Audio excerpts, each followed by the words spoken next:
Once upon a time, in a faraway village on the mountains of Eburi, lived a young woman named Ajua.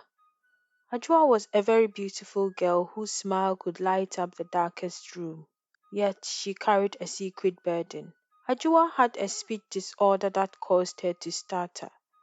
Ajua was a very kind person, but despite her kind nature, this condition often drew mockery from the villagers.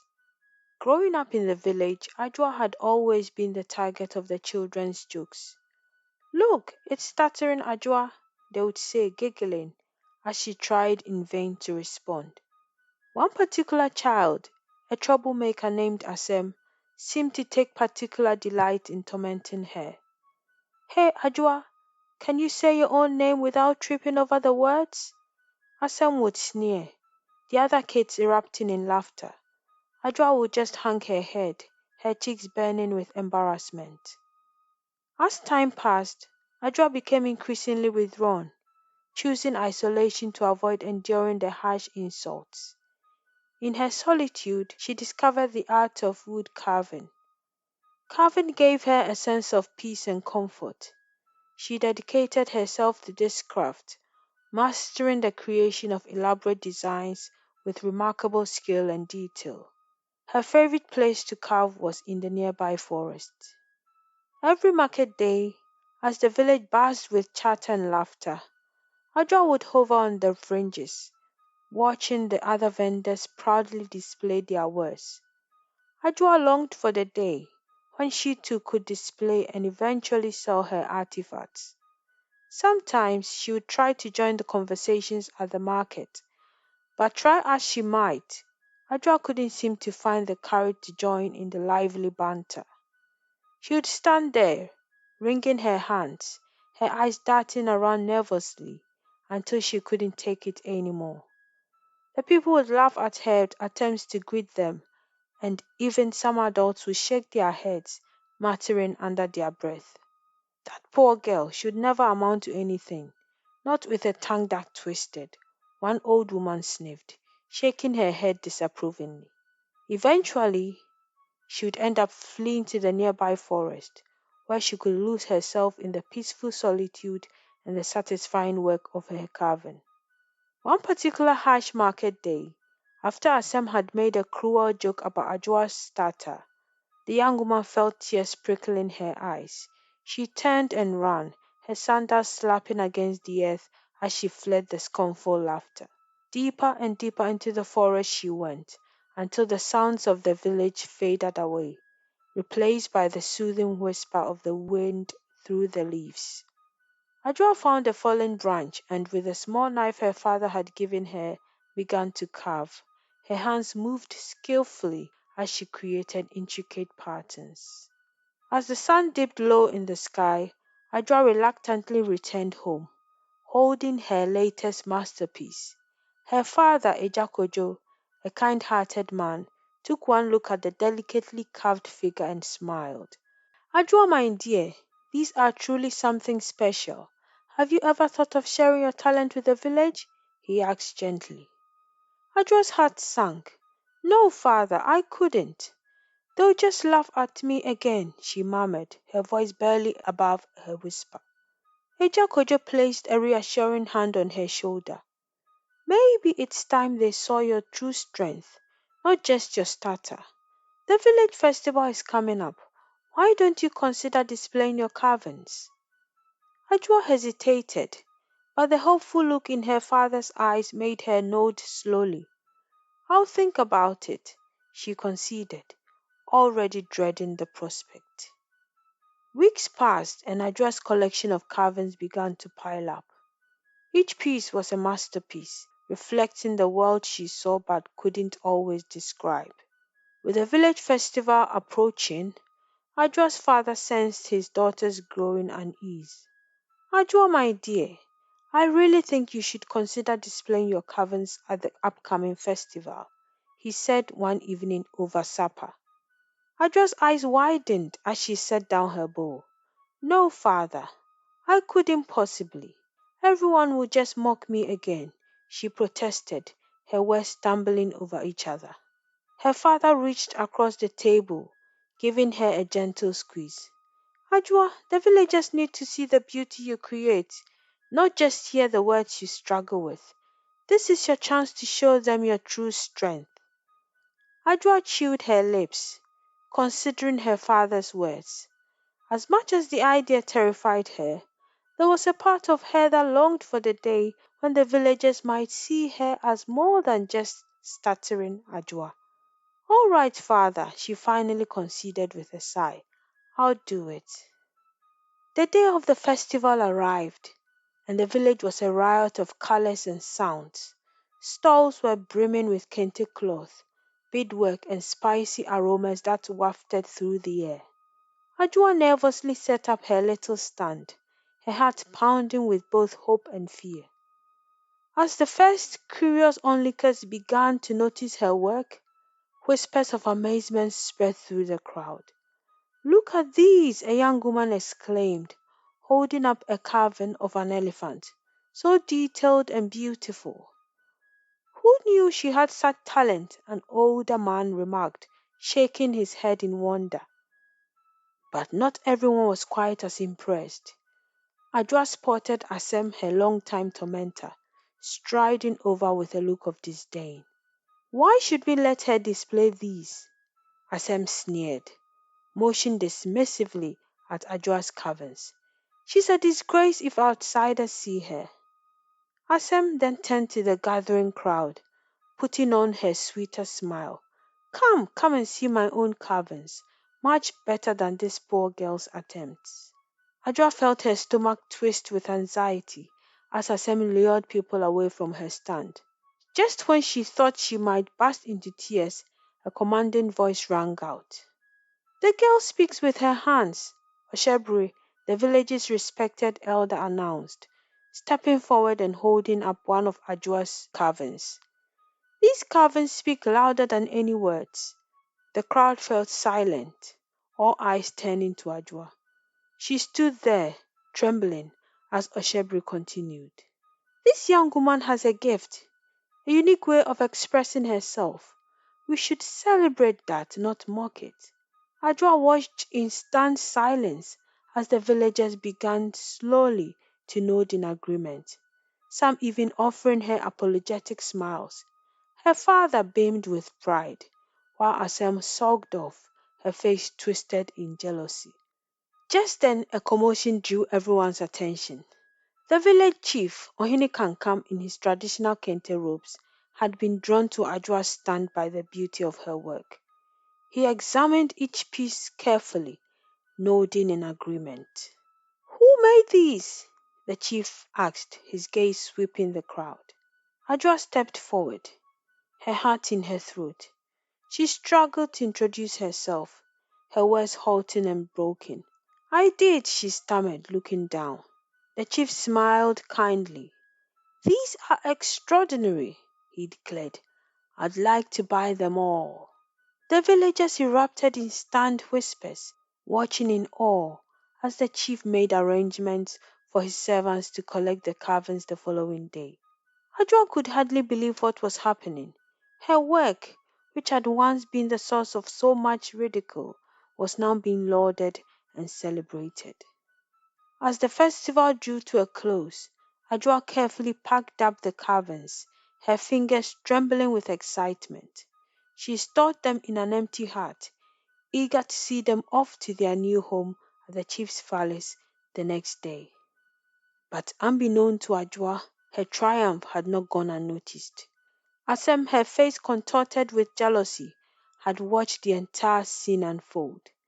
As the villagers dispersed, the young girl muttered to herself, her eyes gleaming with mischief. I'm going to wipe that smile off Ajua's face. Just wait and see.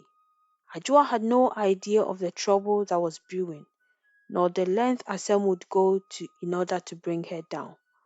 For now, she was simply basking in the unexpected validation of her talent, unaware of the dark cloud that was about to descend upon her.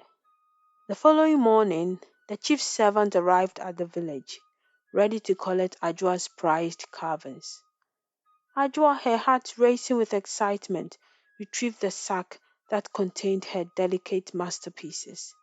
With a smile, she handed it over to the servant, eagerly anticipating the chief's reaction. However, as soon as the chief himself opened the sack, his face twisted with fury. "What is the meaning of this?" he thundered, throwing the sack onto the ground. The servants jumped in surprise, exchanging bewildered glances. Their smiles quickly faded, replaced by a sinking feeling of dread. "How dare she disrespect the lion of this village?" the chief roared. He turned to his servants, his voice laced with disgust. "Bring that girl to me at once." The servants scurried off, their sandals kicking up clouds of dust as they raced to Ajwa's humble abode. Ajwa and her father, who had been quietly tending to their small garden, looked up in alarm at the frantic knocking. "The chief has summoned you, Ajwa," one of the servants cried. Ajwa and her father exchanged a puzzled glance. "Summoned? But why?" her father asked. "There's no time to explain," the servant replied hastily. "You must come with us at once." Ajwa's father placed a reassuring hand on her shoulder. "Don't worry, my dear. I'm sure it's all a misunderstanding. Let's go and see what the chief wants." Ajwa swallowed hard, her palms sweating with anxiety as she followed the servants to the palace. When they arrived, the chief was pacing back and forth, his regal robes swishing with each angry stride. "Ah, there she is, the disrespectful girl," he growled, fixing Ajwa with a withering glare. "Explain yourself, child. Why did you send me such rubbish?" Ajwa's mouth went dry, and she struggled to find her voice. "I don't understand," she stammered, her eyes darting nervously. "The carvings were covered in mud and damaged. That's what they were," the chief interrupted. "A blatant act of disrespect towards the leader of this village." Ajwa's father stepped forward, his expression one of bewilderment. "But that's impossible. I was with Ajwa when she packed the carvings, and they were in perfect condition." The chief scoffed, waving a dismissive hand. "Well, someone has played a cruel trick, and I intend to get to the bottom of it." He turned to his guards, his voice laced with a threat. "Throw this girl in the prison until I decide how to punish her." Ajwa's heart raced as the guards seized her, dragging her away despite her father's desperate pleas.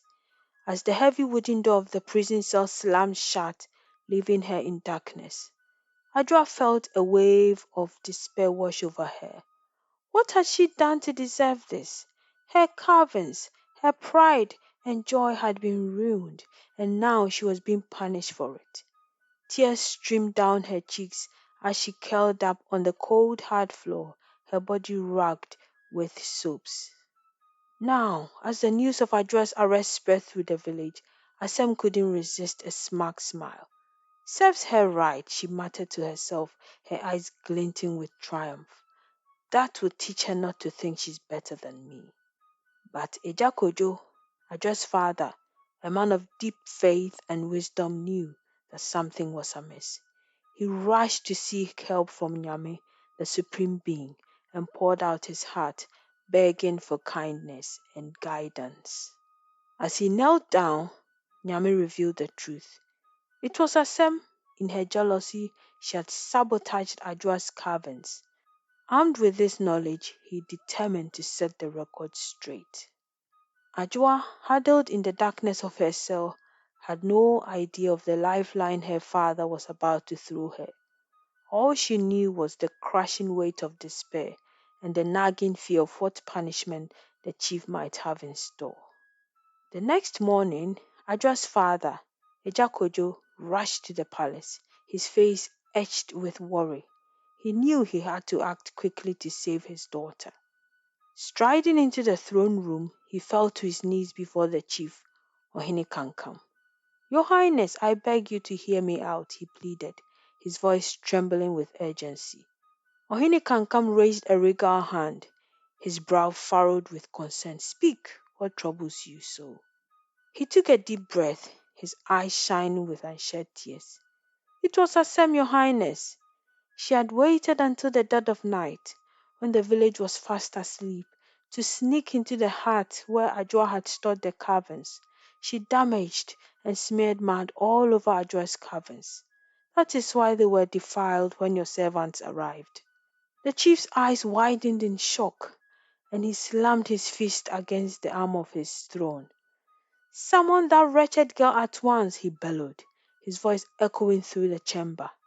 Moments later, Asem was dragged before the chief, her face a mask of terror. Ohini Kankam fixed her with a withering glare, his voice dripping with disdain. So you thought you could tarnish the honor of our village, did you? He thundered. You have betrayed the trust of our people, and for that there will be a price to pay. Asem cowered, her legs trembling. I didn't mean any harm, your highness, she stammered, her eyes darting around nervously. I was just jealous, that's all. The chief shook his head, his expression one of utter disgust. Jealousy is no excuse for such a despicable act. You have disgraced us all, and for that you must be punished. With a wave of his hand, Ohini Kankam ordered his guards to seize Asem. This girl is to be banished from our village, never to return. Let her fate be a warning to all who would seek to undermine the talent and honor of our people.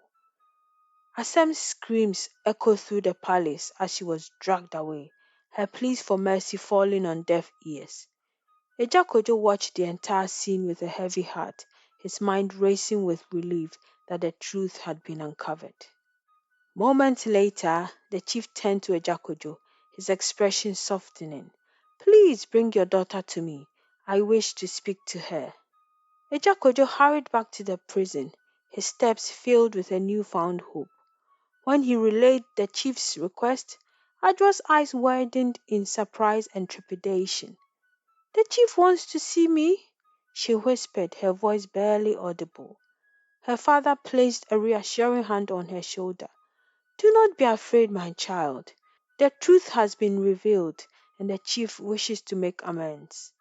Ajua nodded hesitantly, her heart pounding as she followed her father to the palace. When they arrived, Ohini Kankam greeted them warmly, his expression one of genuine remorse. Ajua, my dear, I owe you a great apology, he said, his voice laced with sincerity. Your caverns were defiled through the malicious actions of another, and I'm deeply sorry for the injustice you have suffered. Ajua blinked back tears, overwhelmed by the chief's words. I don't understand, she stammered, her fingers nervously twisting the hems of her dress. Ohini Kankam smiled kindly. Your talent, Ajua, is a gift to our people. These designs, he said, holding up one of her designs, hold our history and culture. The chief's gaze grew thoughtful as he continued. It is not your words that define you, but the beauty you create with your hands. Ajua felt a lump rise in her throat, her eyes shining with a mixture of disbelief and joy. You truly mean that, your highness? She whispered, hardly daring to believe it.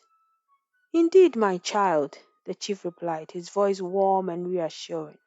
From this day forward, I would be honored to have you serve as the palace artisan, creating work that will bring pride and joy to our people. Ajua's heart swelled with emotion and tears streaming down her face. Thank you, your highness, she breathed, her words barely audible. Thank you from the bottom of my heart. The villagers who had once mocked Ajua now looked upon her with newfound respect.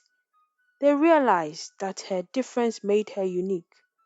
Ajua, who had once felt voiceless, had finally found a way to be heard and cherished. In the end, it was Ajua's secret strength that taught the village a timeless lesson. Embracing differences can reveal unexpected beauty and strength. And so, in the heart of Ghana, Ajua's story became a legend, reminding everyone that every voice, no matter how it sounds, has a song to sing. Thank you. I hope you enjoyed listening to this story. Please like and subscribe. It helps us grow our channel. See you in the next one. Bye.